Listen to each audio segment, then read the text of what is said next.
Jai Hind, Jai Bharat, and welcome to Dev Talks. This is Aadi. Recently, a lot of things have been spoken about the Chinese economy by various different analysts. And mind you, economics is not something that is so simple that can be actually just commented upon without a very, very ardent view from somebody who knows economics. Now, a lot of perception is, oh, China is sinking, China is falling, China is collapsing, China is going to close, this, that, and the other. Although I hope for that to happen tomorrow morning, but I, at the moment, don't think that is the reality for some time to come. Of course, the situation isn't that great in China. There are loads of things which are wrong: unemployment, factory outputs are down, there's massive closures of businesses, decoupling, de-risking, whatever you want to call it.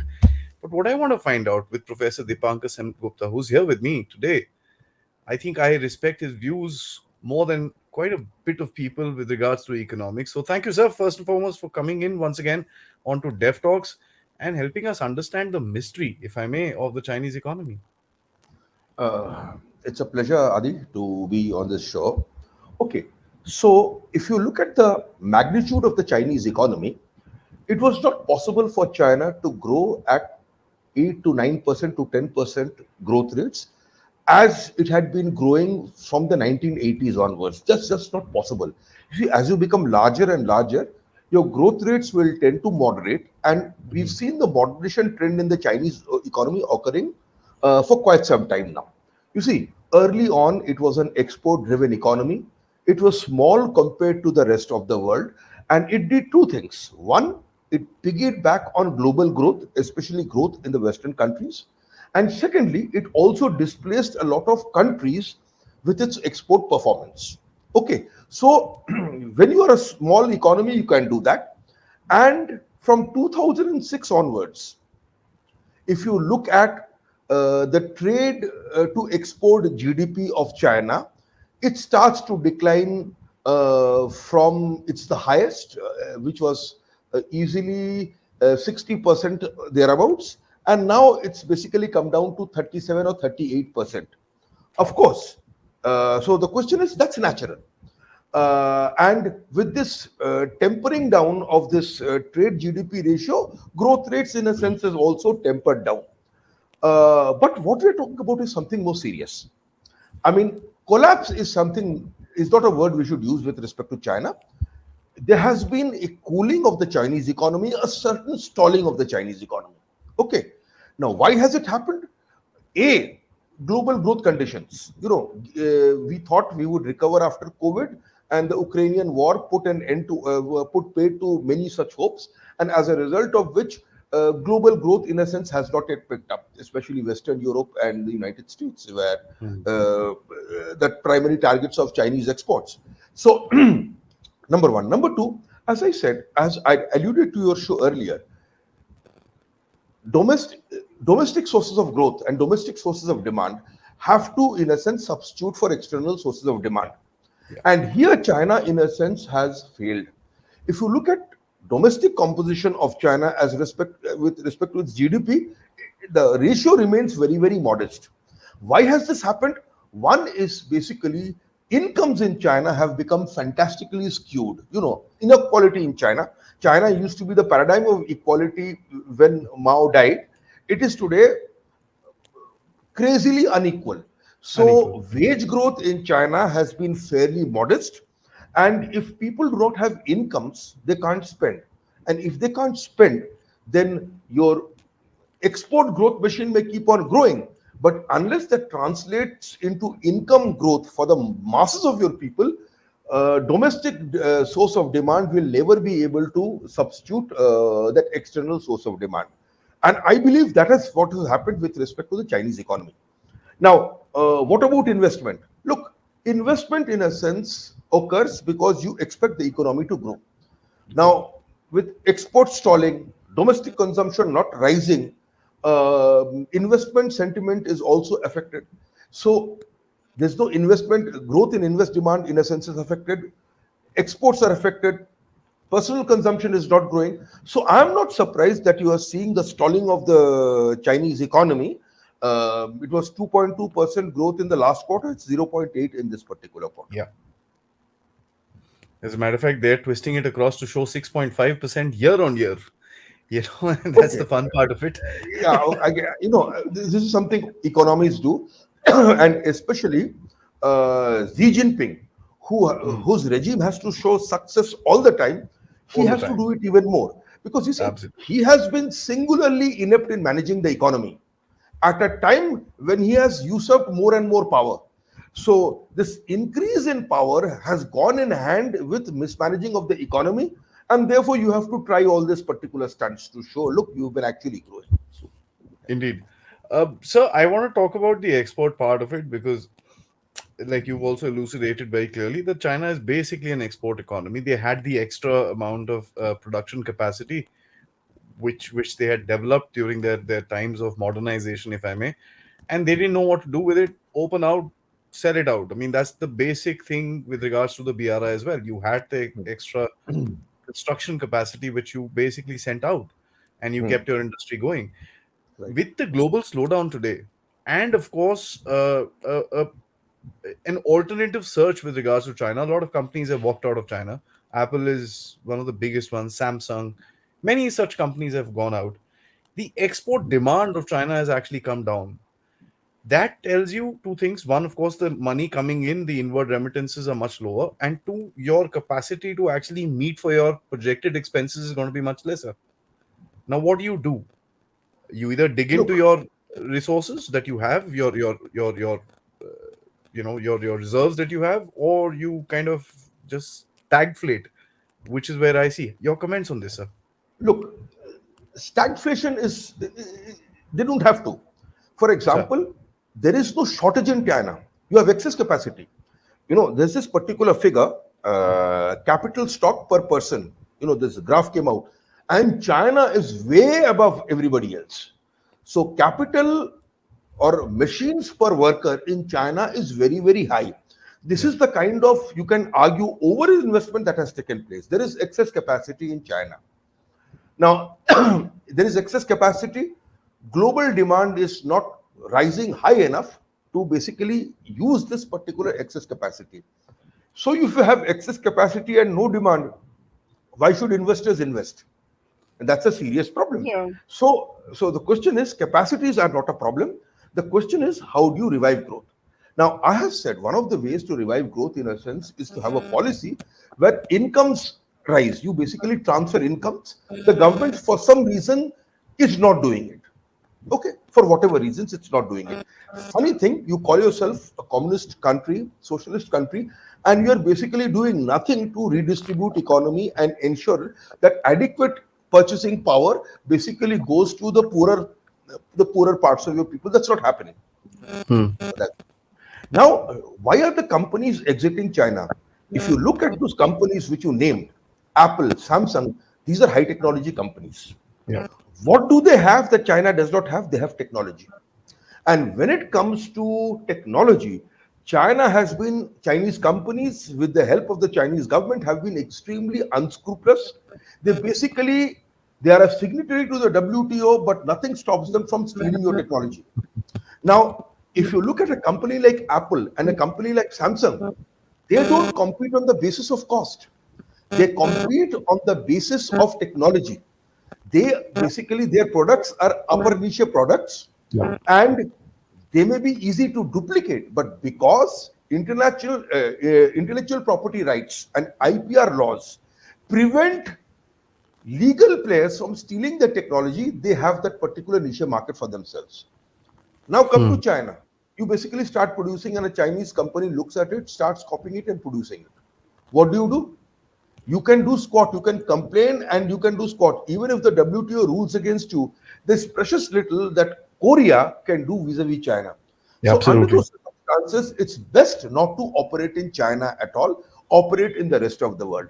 And this is even more true for Apple. Apple does not produce anything. Apple designs products, and it has companies like Foxconn and others to produce things for them. So original equipment makers make for Apple. What does Apple produce? Apple has technology, and if that technology, in a sense, is stolen, then it is best not to do business in China at all. And and the Chinese government, it basically is such an uneven, dangerous playing field that companies like Google, after a long period of politically correct talk, they had to exit from China. Hmm. So China is basically trying to be the repository of technology. It has invested a lot in R&D, no doubts about it. It has now some of the best universities in the world. But at the end of the day, a critical component of getting ahead technology is basically to steal Western technology. I And mean, yes, yeah. please. And under those circumstances, therefore, for a lot of high tech companies, it's best not to be in China at all. That's the most interesting thing to me. That means you're basically reducing your capacity to produce, right? So you're like a factory guy with nothing to produce anymore. They I have mean, not you reduced. They have not reduced the capacity. They've it's just increased the gone. capacity, but Uh, you have not been inventive enough in getting new products. Look, if you remember, in the 90s, in the 80s, we were told that Japan is the new star. New star, yes, sir. What was Japan doing? Japan was producing the same goods that America had invented. There is, except for the LED, light emitting diode, Japan has invented nothing. So Japan basically produced electronic goods which were invented in the United States. They Hmm. produced cars that were invented in Europe. Europe. Whatever they did had been invented elsewhere. Japan produced better quality and they were cheaper. What is China doing? China is doing today what Japan did then. Okay. But when it came to new products, in the 90s, the United States, in a sense, reinvented itself. You had IT, Microsoft, Yeah, yeah, Apple, yeah. everybody just taking off. You had biotechnology, new goods, new products, etc. That was the Americans reinventing themselves, that grand reinvention themselves during the Clinton years. China is what Japan was doing 30 years ago in the 90s. Excess capacity everywhere, but no new products. What is the new product that China has produced? Nothing. Can you name a Chinese invention, a new product? And the answer is no, you can't. No. So the question is, you want to climb up the technology ladder. After some time, you may invent others. You may have a commanding presence in smartphones, which you did not invent, which somebody else did. After that, when you saturated and satiated the market, you then have to climb up. But you've already basically, made your presence everywhere, Yeah, which is the understood. new good. You are waiting for America to produce a new good and you want to copy it. And the producers of new goods and services, in a sense, have exited China because they know that their control over technology lies in IPR laws. And if these IPR laws are flouted and China keeps on stealing your technology, why be in China? So Okay. they've left China, and the Chinese basically, as of now, have not invented anything new to evolve from their current export patterns and move on to a higher technological ladder. That's very interesting because at the end of it, if you see what China produces is a lot of very low grade material, a lot of Well, it, a a lot lot of of very it, but high tech stuff, high grade but also. But that yeah, high tech stuff were not invented by them. not. It is because they have saved and invested a large proportion of their income. They have a lot of capital stock, trained manpower. They are able to produce high tech stuff invented by somebody else at very low prices. Hmm. Okay. So I buy it. I buy your smartphones. The technology is not yours. I buy your smartphones. But now invent something new. That's difficult. So That's difficult. when you look at the weakening yuan today, a lot of Hmm. people are attributing it to a whole lot of different things. In my humble opinion, and I'm not a educated economist, um, is just the factor that you're dropping your rates, nothing else. You're making your products more competitive in the market. So a lot of times, when the Indian rupee used to go a little more expensive versus the dollar, a lot of people used to say, "Yeah, what he care," but at the end of it, you must also understand your economy and your products get a bit more attractive because for the same $1 you can now buy more. Is China doing something like that purposefully? I know because ours is a market connected rupee, theirs is not. I have no doubt about it. You see, let us see to what extent the yuan weakens. Economically, there is no reason for the yuan to weaken. Yep. Why does a currency weaken? A currency's value falls when the supply of that currency is greater than the demand for that particular Demand. currency. Hmm. And that's a proxy for exports. If I import more than I export, for example, India, my demand for dollars is greater than the supply of dollars. So my And therefore, currency the falls value of against dollar me. should rise. Hmm. Hmm. These characters have a trade surplus of hundreds of billions of dollars, if not $1 trillion. So they have far more dollars, you know. So their supply of dollars to China is far greater than the demand for dollars.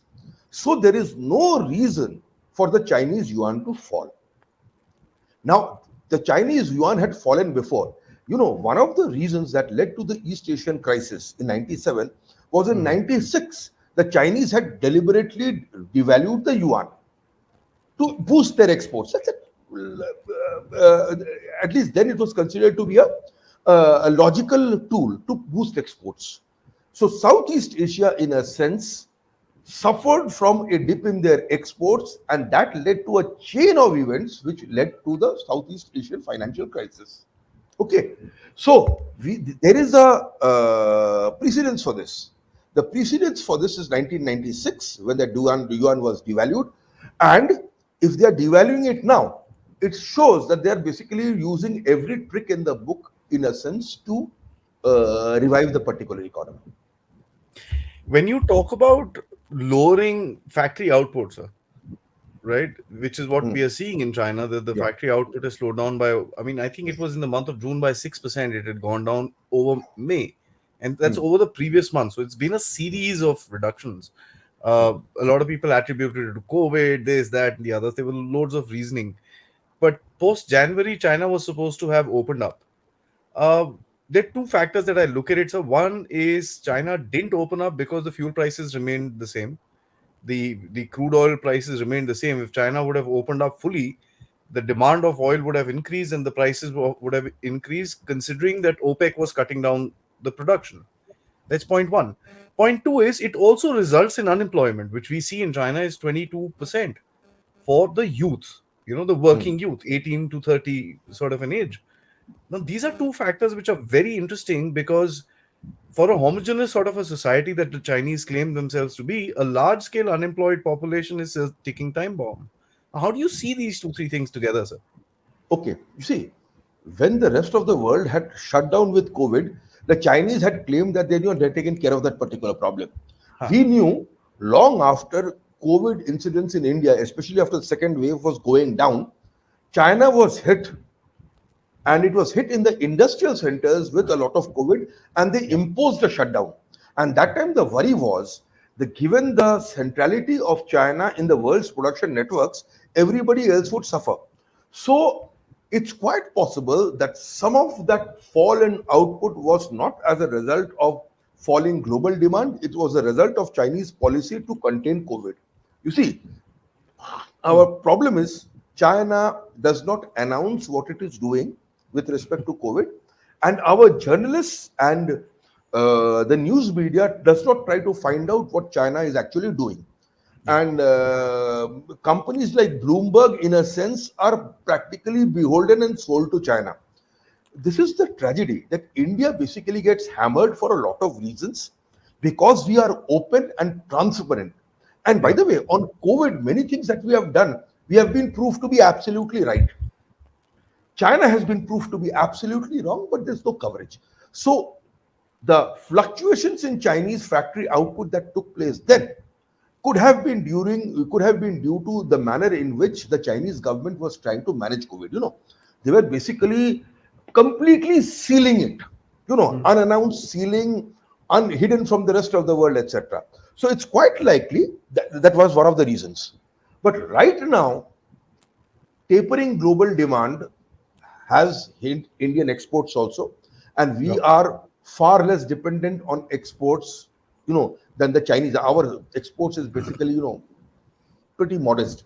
I mean, if you look at China's exports today, total Chinese exports today, they are roughly the size of the Indian economy, roughly India's GDP.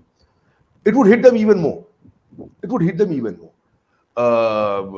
So what happens is the following: if growth tapers, then it will affect employment also, because Hmm. I hire people when there is growth, when there is Yep. demand, and the first people to get hit when I don't hire are the fresh lot of people who are the entrance to the labor force.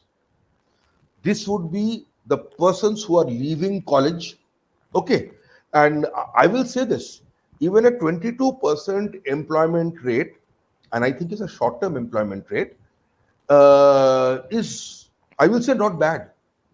I would try to figure out what happens the next year.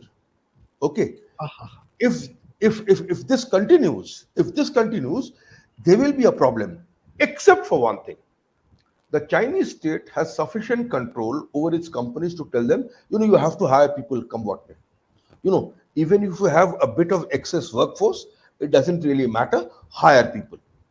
See, one of the reasons why the Chinese government has been able to maintain control in spite of its repressive ways, that it has succeeded spectacularly when it comes to economic growth over the last several decades. mm, You know, so after Tiananmen Square, after they massacred all those characters, they had to basically deliver on growth. You have to deliver somewhere to maintain peace in this particular population. So when it comes to food inflation, the Chinese government is extremely wary. yep. And when it comes to unemployment, also the Chinese government will be extremely wary, because you cannot keep a population of 1.3 billion people subservient unless you are delivering somewhere. And the economy is one area where the Chinese Communist Party has to deliver. If it's not growth, they'll have to ensure that people at least have employment, have something, you know. And this is not the Mm. China of 1970 where an iron bowl would be sufficient. The Chinese character, the Chinese boy and the Chinese girl who's coming in looks at great inequality. The Aspirations, billionaires, yes. the Chinese Mm. billionaires are in your face billionaires. Okay, the income inequality is glaring, aspirations are high. So it's not just an iron bowl that you have to give them. You have Mm. to give them something that is fairly decent, much, much more than what you gave them during Mao's years. Okay.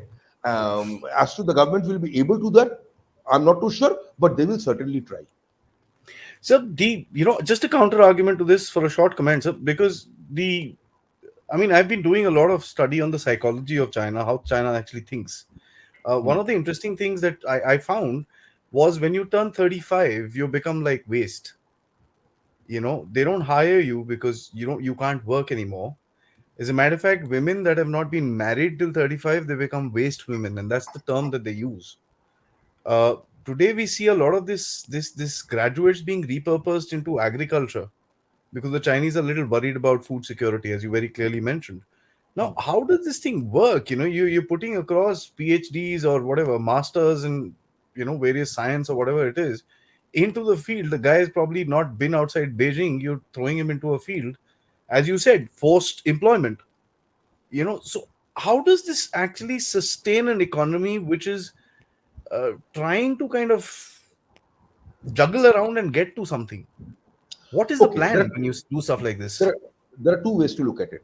sir? If you look at China, the funny thing is, total arable land in China, It's hardly, yeah. although China is three times India's size, total arable land in China is less than that of India.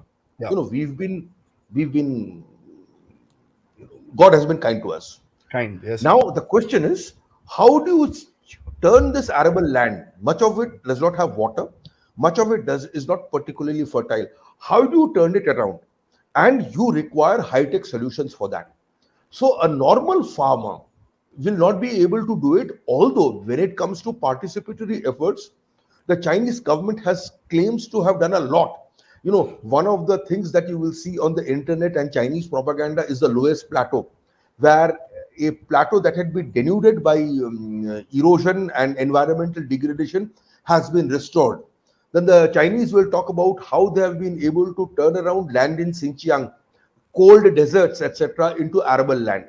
So there is no doubt that the Chinese, basically to feed themselves, have to turn to high-tech agriculture in order to, to order to survive, and that requires trained scientists, not your normal agriculturists, basically to tend to the land, because the technologies that they use and the know-how that is required is possibly beyond the capacity of the ordinary farmer. So that's one Mm. explanation. The other explanation also is that, okay, yeah, there's then jobs available. We want to avoid food inflation, so yeah, jao usme aur kaam karo. That's also there. That's also there. See, Because unless, yeah, it is so funny when I see this, because I there are a few friends of mine who I've been able to build up since the time I've been doing the study of China, who give me inside information, because Weibo is banned in India, so I can't kind of get into it. But so I get some amount of inputs. The kind of recommendation that these graduates give across, and they're very pissed off about the fact that they have to go live in a field. So it's not something that the people are accepting very, very easily. So I guess, I buy the point that they will need some sort of a technological breakthrough in terms of their food, because they are food dependent. This year again they bought rice from us. yeah, yeah. So, and they've been doing that for the past 4 years now, so they don't have the rice to feed their own people today. That's a very interesting point, I must say, sir. So how do we started with decoupling, right? Everybody said, oh, decouple with China. हटाओ इसको सारे को यहाँ से, and all that. Then that term was turned to de-risking. कि भाई, okay, we can't decouple, so let's do one thing. Let's not have our risky stuff going to China. Let's not have our risky things being bought from China. And that's something I guess India is trying to do, with the APIs, the PLI scheme, this and that. So you're not completely saying I'm not going to buy Chinese, but I'm not going to be dependent for critical things from China. Uh, how do you see this thing as a global phenomenon, and how do you see it in the Indian context, sir? How does it impact China? Look, decoupling, de-risking is quite some time off. The Yeah. fact is, over the years, by default, countries have very comfortably made China central to their own economies. And this is true for India, this is true for the United States, this is true for the Europeans as well. Yeah. Okay. But for a long time, the expectation was that as China grew dependent on Western markets, they would also evolve from a one-party state to a more responsible player in the international system, which clearly has not happened. Okay, now the thing is the following: to decouple, you have to also set your house in order. A, the Europeans and the Americans have to tell many of their businessmen that, start looking around for alternative sources of Alternatives. production.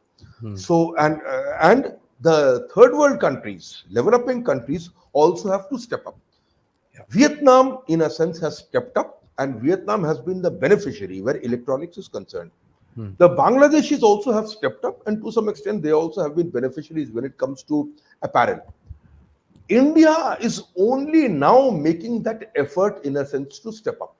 You see, before making India, PLI, etc., we were quite content to lose markets. There was a time when our exports of apparel was higher than that of Bangladesh. Now Bangladesh outstrips us. We did not build the kind of ecosystem, we did not replicate Tirupur in the other states. You see, we did not basically do that, and we suffered the consequences from it. Yeah. So, today, if you look at the major commodity exports, it happens to be refined petroleum products. You see, that is the biggest single item. When in fact, given the cheapness of our labor, it should have been some labor intensive item. Yeah. So we are only now coming in, and basically we are tasting success with these PLIs, smartphones, Opportunities. electronics, Hmm. etc. You see, Hmm. Hmm. but for that, we are still behind countries like Vietnam. So this is a long-term process whereby Western companies and Western economies have to send this signal to their, companies who basically control shelf space, that this is something that you have to do. And countries like India also have to retool themselves to accept this particular investment. And where India is concerned, India is a story of missed opportunities. You know, Oh, when it comes, in the 80s, the Philips wanted to set up a chip plant in India. And the minister concerned said, we don't require. This 70s, not, this is not 70s, not 80s. So we are a country of missed opportunities. And now we are trying our level best to again attract this particular industry to India. And this is very important for global security. See, you have to have a portfolio. You cannot have a single country which basically supplies you everything. That will take some time. It will not happen immediately, but it appears that it is happening. You see, the initial call to take out China out of the equation was unrealistic. And even now, if you look at German companies, they're heavily invested in China. But that does not necessarily mean that they cannot be invested in India also. yep. You see, it's not India versus China. It is India and China. So the moment you tell companies, forget economics, get out of China, that's not likely to happen. You have to make it India and China. That signal has to be given to them by Western economies, Western countries. And India, in a sense, has to make production easier. Look, when it comes to infrastructure, there's a lot going on in India when it comes to communications. Power, things could be better. It depends from state to state. Yeah, yeah. But I mean, look, even today, if I'm looking at India and I'm looking at China, you want to set up a production site for a not very specialized item. Industrial estates in China are plug and play. You see, the land is there, the electrical connection is there. I just need to bring in my equipment and start producing. Even labor is supplied. So this is where we are. We need to do a lot of skilling, do a lot where skilling is concerned. It's not just enough to produce engineers. They have to be quality engineers. But even after engineers, the kind of trained technicians that you produce, the ITIs that have to be, who have to get active. In that ecosystem, we are still far behind. Our act is not yet there. So there's lots to be done.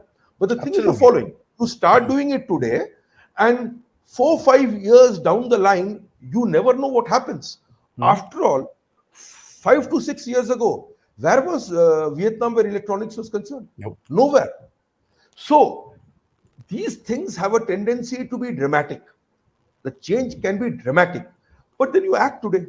You act today and see what happens. I mean, where were we 5 6 years ago? We didn't even think about being a. Absolutely, absolutely, absolutely. Now at least we talk about these things, and We're there's talking stuff about this. happening. We can see that. There are states like Uttar Pradesh, which I mean, politically, keeping the politics aside, phew, I mean, look, if you look at Uttar Pradesh, we are diverting from China, but this is important. The amount that Uttar Pradesh today spends, the government of Uttar Pradesh spends on infrastructure is much, much more than the government of Tamil Nadu and the government of Maharashtra. yes, It's a poorer economy, but it's much, much more. Now, you can argue that Tamil Nadu has always already invested a lot in infrastructure. Maharashtra has always invested a lot. But what I want to point out is the change in attitude.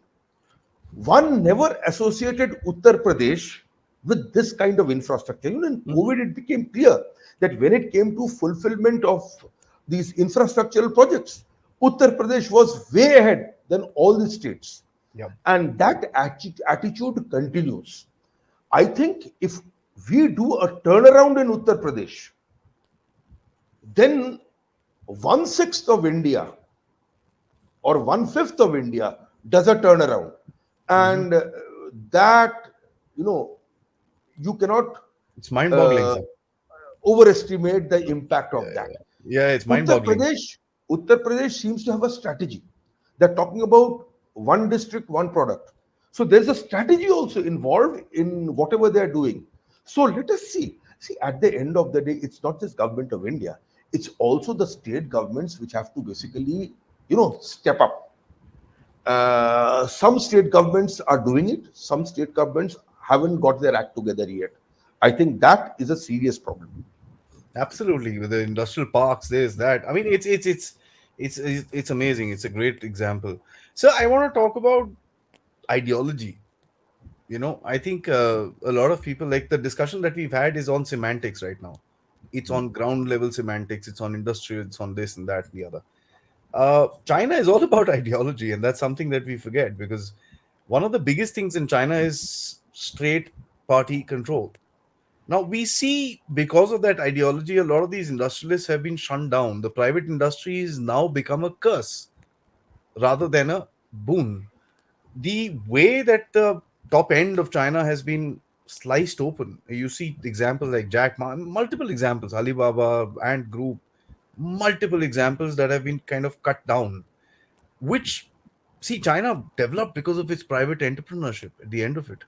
Now, if you cut that down, how does this kind of fit into the long term economic impact by this whole communist ideology?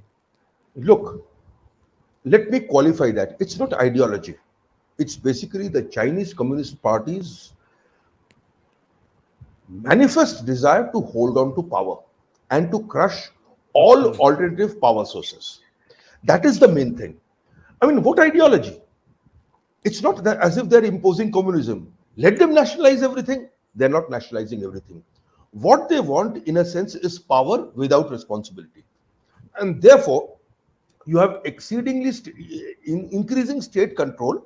By the way, there was a Chinese community representative in private companies before also, and in Commissar. their annual reports, it is the message of the representative of the Chinese Communist Party before the chairman of that particular company Yes. that appears. So Even in the that's army, very, sir. very clear.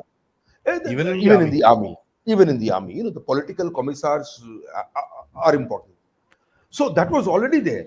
Now what you have is the following. Somewhere down the line, the Chinese Communist Party must have felt that the industrialists and the capitalists left to themselves may become an alternative power source. खत्म करते हैं, basically, let us take it over. Now, by and large, investment decisions are still autonomous. Okay, but and government has acted in a sense to help Chinese companies to steal technology. From time to time, the Chinese government steps up government expenditure to substitute for fall in external demand, but there has been no strategic plan to change income distributions or to increase incomes where poorer Chinese are concerned. There has been no strategy to ensure that domestic demand, in a sense, substitutes for private demand in a sustainable manner. That has not happened. So, what you have is power without attendant responsibility. Now, will this last? Can this sustain? I am not too sure.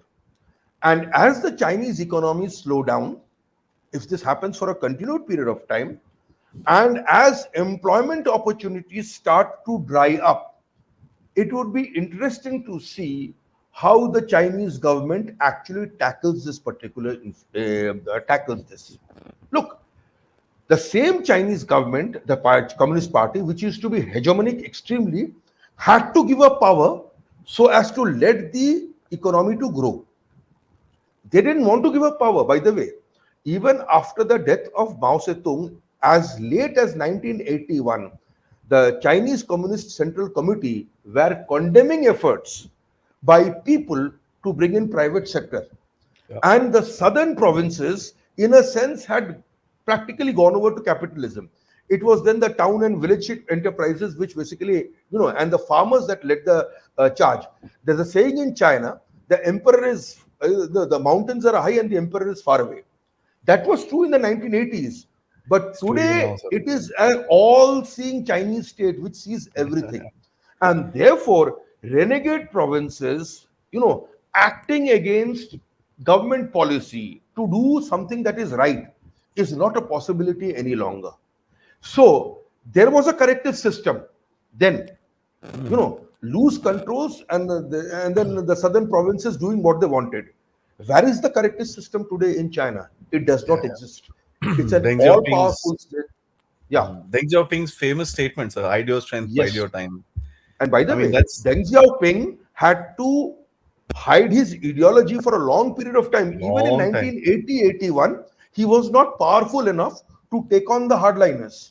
Yeah, He became powerful because the southern provinces actually succeeded. succeeded. If Now, they yeah, didn't, if they didn't, it would have been the same old story all over again. yeah, Okay. yeah. Now, the thing is the following: if this is the path that China has traversed, and if this is leading to slower and slower growth and rising employment and rising food prices, where is the corrective mechanism? Then it was the renegade provinces. Now there are no renegade provinces. There isn't. There isn't. Yeah. So where is the corrective mechanism? I don't see any. And then we'll find out. You see, there'll be fissures. There will be fissures. It will not be possible to maintain this kind of control, and then you see what happens.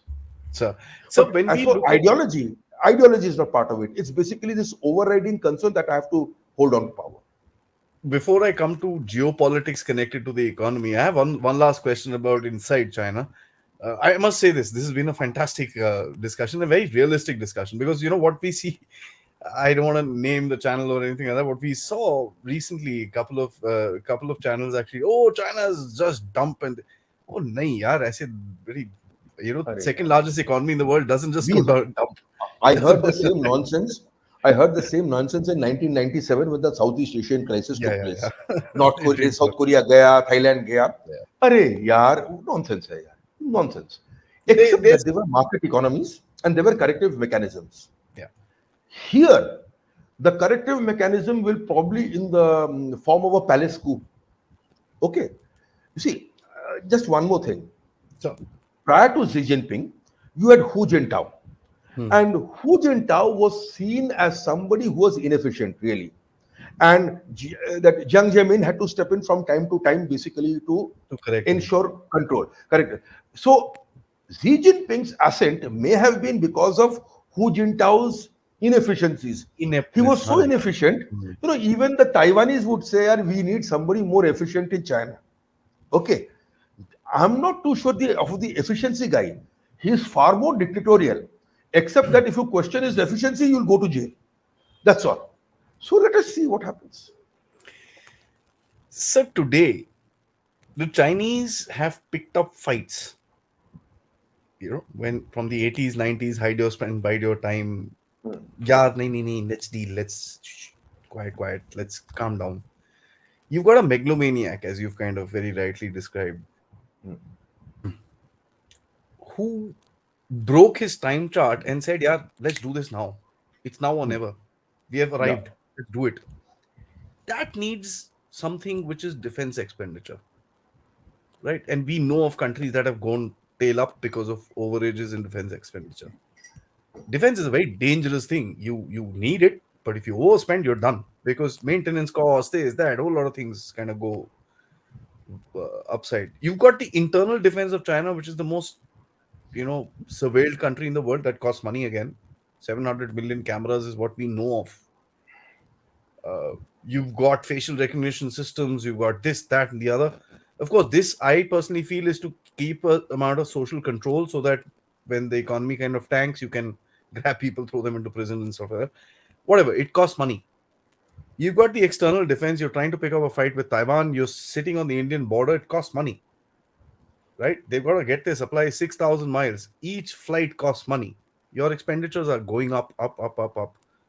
The only place that the Chinese have actually increased their expenditure is defense. right. And the rest of the places they've cut down if you look at their budgets. This is a downward spiral for a country which is not economically strong, probably come down to a point. I mean, you said 0.8% growth. Uh, God only knows how accurate are those figures.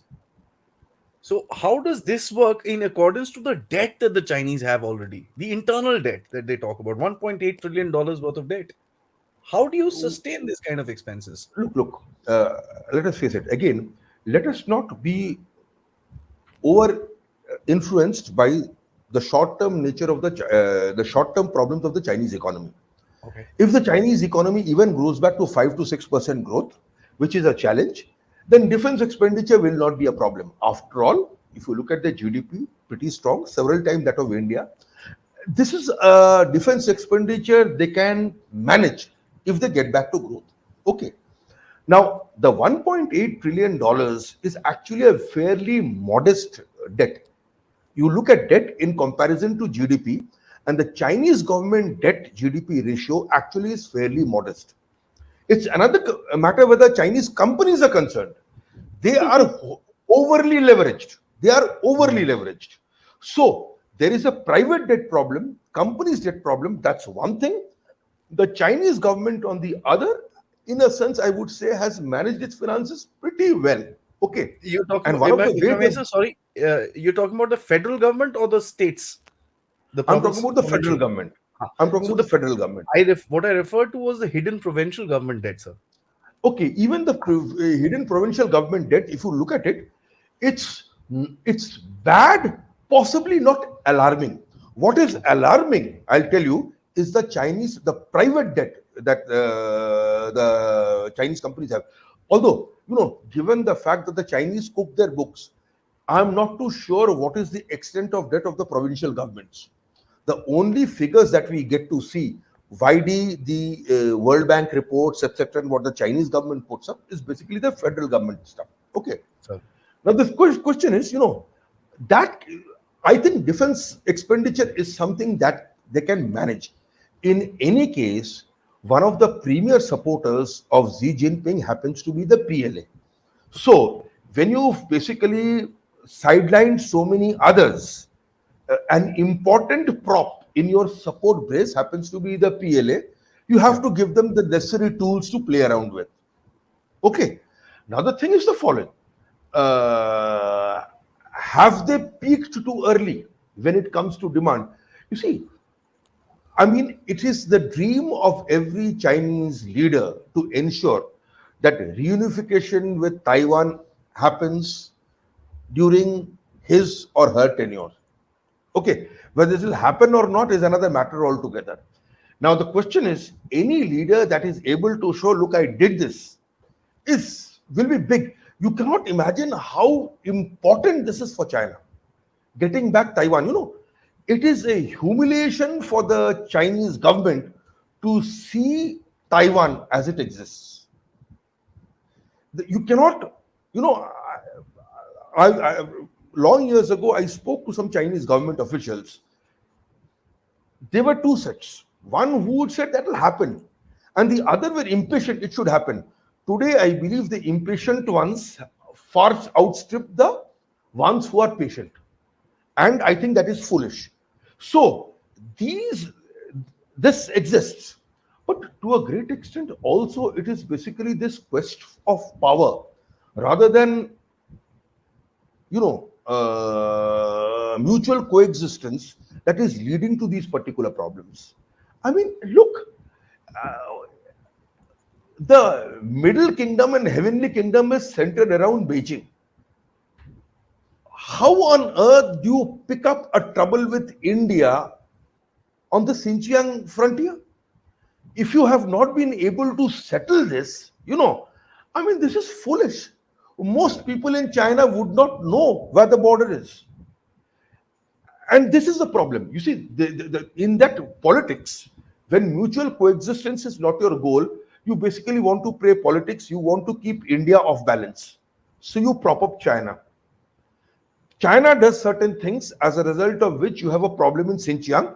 You also have a problem in Xinjiang because to fight the Afghan jihad, it is the Chinese who basically propped up the Islamists of Xinjiang so that they could fight in the Afghan jihad. People have a Yes, sir. tendency to forget this. Yes, sir. Then it basically comes around, this snake comes around to bite you.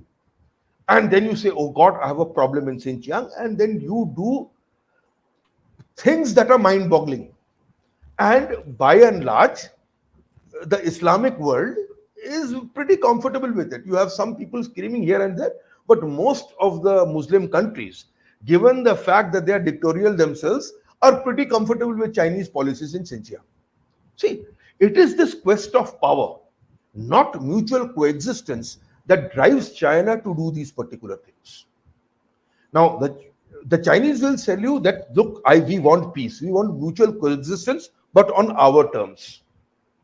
And should there be something that we require and that require you to do something for us, you had better do it. Otherwise, it would be an unfriendly act. Okay.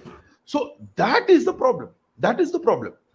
It has now received pushback from certain countries, Yes, sir. which it did not expect. Diplomatically, it received a pushback from India where BRI is concerned, and militarily in Galwan, our Fauj and our Faujis did certain things which went far beyond the call of duty. I think that sent a particular message to the Chinese.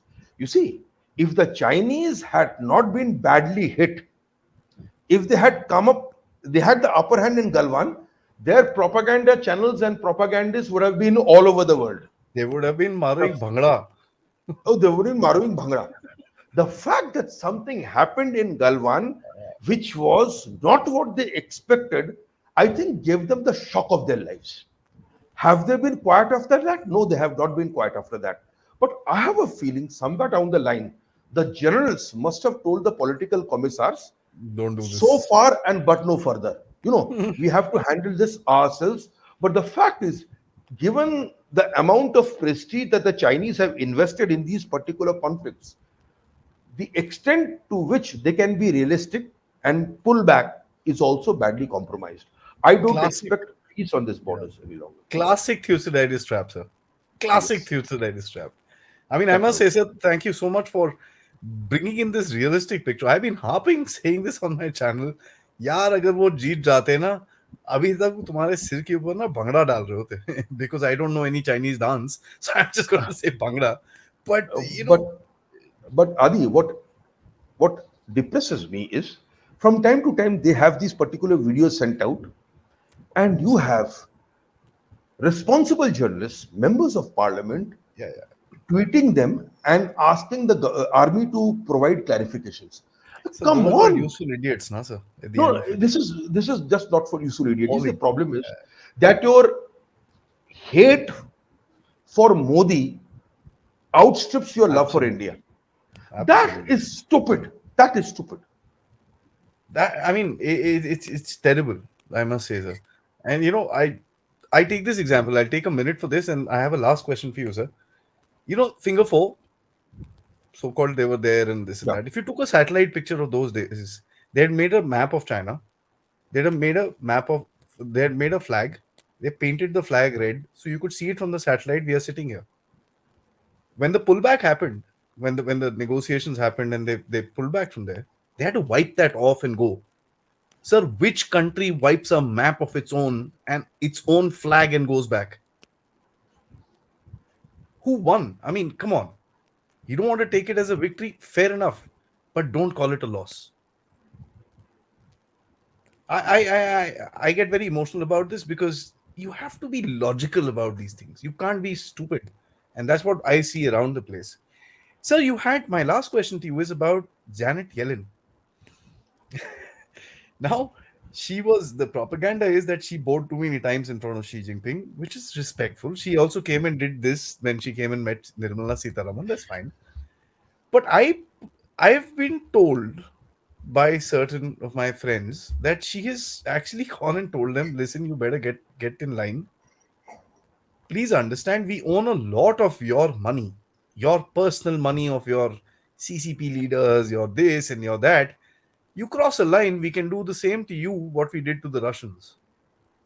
At the end of it, the Russian country was not harmed, but the Russian people, the rich people who lost money, their yachts and their deposits and this, they're damn pissed off. CCP is Uh, highly invested into America, sir. Is this a to financial coercion of any sort which is happening? And of course, what did financially Janet Yellen do in China, sir? look, I think messages must have been delivered, but the Chinese are also delivering messages. You see, the Chinese export the trade surpluses with the rest of the world have to be parked somewhere. And Hmm. much of it, in a sense, are basically United States Treasury bonds. So from Absolutely. time to time, the Chinese will hint, if you were to release these bonds in the market, sell off these particular bands, what would happen to the US dollar? Saying that the US dollar would collapse. This is basically a stupid thing to say, because if the dollar collapses, your ability to export to the United States also will be very badly affected. You Yes. know, but nonetheless, from time to time, the Chinese do not think, sometimes to talk about this. I think Janet Yellen must have gone to the Chinese and told them, look, let us behave responsibly. You know, you do anything foolish, and the financial markets, if they are made unstable, and if the global economy and the US economy suffers, it is the Chinese economy which will suffer, given its exposure to the global economy. Also must have been reassuring, this talk about decoupling from the American economy, etc., etc. That's not going to happen. At least it will not be a sudden thing. But let us face it. If you look at United States today, the United States today has an industrial policy. It is now seriously looking at production of certain critical goods and technologies within the United States itself. That automatically means that China will be precluded. China will Ah. be precluded. Okay. Hmm. Now, I think there's a difference between the oligarchs of the Russian Federation and China. I would imagine that private fortunes, in a sense, are possibly parked in Swiss banks, etc., etc. And as to how Swiss banks would react, Switzerland authorities would react if America were to try to freeze this particular money, would be somewhat different than how they reacted when it came to the Russians. But Russia, in a sense, is a relatively small economy compared to the Chinese economy. So it's not so much the inconveniencing of certain Chinese Communist Party officials that I think basically needed to be conveyed to the Chinese authorities. It would what happened to the Chinese economy that needed to be conveyed to the Chinese economies. Whether that requires a Janet Yellen to convey that is another matter. Yeah. Yeah. Okay. Yeah, but the question is, Hmm. if an official comes you and tells you, okay, this is obvious, but I'm telling you nonetheless, it has a different message. Yeah. But I have also noticed that after the Yellen visit, there have been no irresponsible or breezy statements made by either party so far. It's just taken off the air, sir. Suddenly, the बोलते हैं ना वो balloon की हवा निकाल दी एकदम से. अब निकल गया, yeah. You can. That's the reason why I'm getting this doubt. I don't have a personal line to Janet Yellen who says, "Yeah, this is what I told." What else can be the case? You've been told, "Listen, dude, just calm down. Enough. We've had enough of you. Calm Hmm. down. We can damage you really hard." Hmm. At the end of it, sir, and I think you'll substantiate me with me. Chinese maybe the number two, soon slowing down to whatever it is, but the US is still number one. No, the US is still number one. Look, you know? even if the Chinese do foolish things, there are enough policy tools that the United States has to stabilize its economy. It would be inconvenienced. Yeah, yeah. So, from time to time, central bankers have to meet as the central bankers and say, look, these are the consequences of certain potential actions you can take. So, Yeah. let us find out, do these potential actions benefit you? Do they benefit us? Once this statement is made at an official level, no matter how privately, I think Hmm. common sense prevails.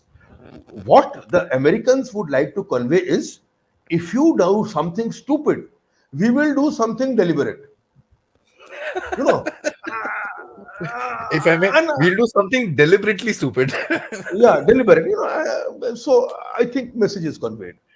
Yeah, brilliant. So I must say, sir, it's really good fun talking to you because it's grounded in reality, and I really appreciate that. I have been after you for a while because I really, really appreciate your insights with regards to all these things because you've got to have realistic pictures, and I've worked hard for coming close to 3 years, sir, in this channel. I'm coming close to 30,000 subscribers. uh, Worked hard to make sure that whatever comes on this platform can be substantiated.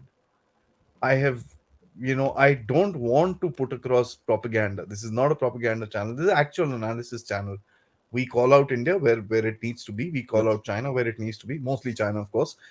But at the end of it, you need to also analyze stuff for what they are rather than what is being portrayed to you.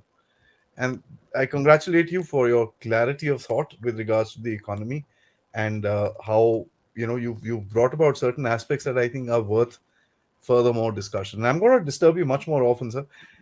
Please be ready for that. And My the pleasure. My viewers pleasure. on Dev Talks would highly appreciate this particular show. Thank you so much for joining in, sir.